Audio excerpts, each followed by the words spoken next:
Strong values and strong opinions. The Mike Broomhead Show. KTAR News 92.3 FM and the KTAR News app.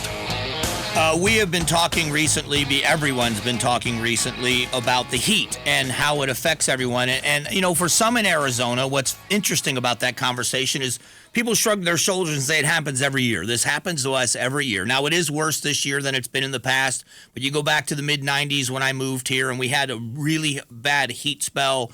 But it does become dangerous. But there's a lot of other areas of this. It is about public safety. We had Phoenix Fire on yesterday. Assistant Chief Tim Kreis came on yesterday and talked about how they keep first responders safe and hydrated, what you can do as a citizen. But the question about schools and when schools should start, now that there's air conditioning, is it okay to start schools earlier? And what's the idea behind it? There are a couple of things at play. Tom Horne, Superintendent of Public Instruction, was on with Gatos and Chad yesterday talking about this.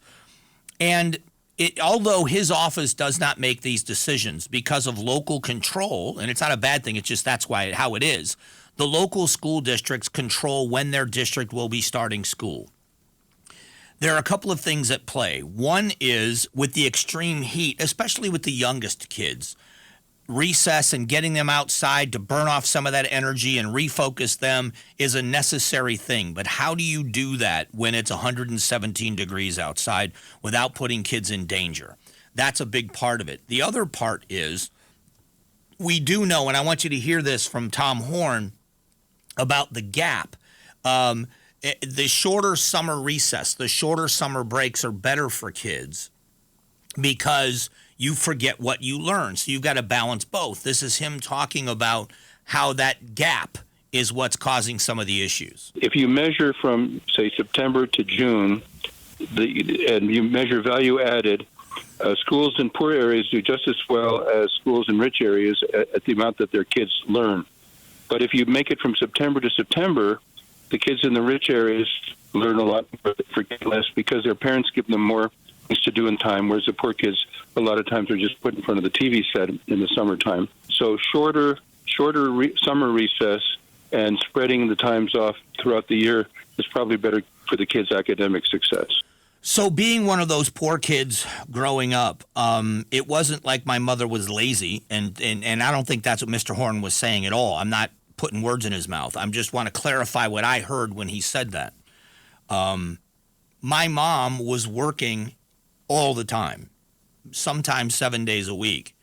And so having the ability to stay on top of us with learning and what we should be doing and making good use of our time, you know, I was a fairly typical teenager in that regard. I was up all night.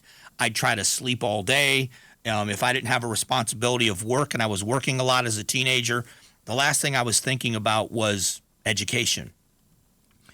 At a time when we know that kids are very far behind, partially because of the pandemic, and I know that the education system is trying to figure out ways to get kids back on track with their reading and math skills. We are below the national average in those testing areas.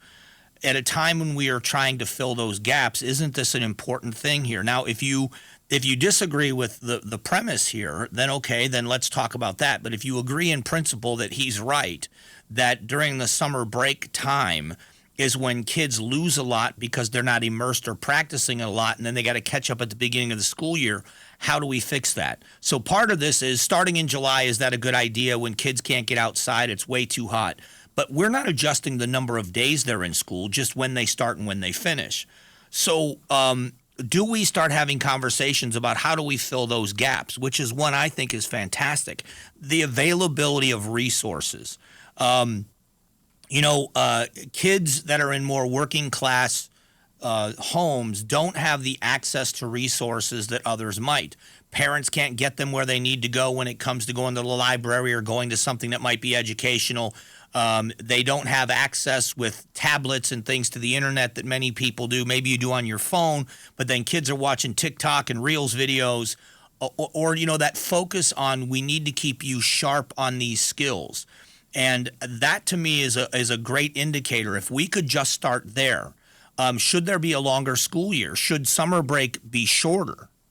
That's a great question. winter break is, you're going to have the Christmas and holiday break, and you're going to have spring break for a short time, but the summer break is pretty long. Is there an advantage to giving kids an opportunity? If you saw last year during the previous administration, and I'd love to get an update on how the summer camps went this year, the learning camps, where they could offer lessons for kids during the summer to learn in a different way. I think these are clever ways to try to find solutions to getting kids back on track, and I just hope we keep exploring them.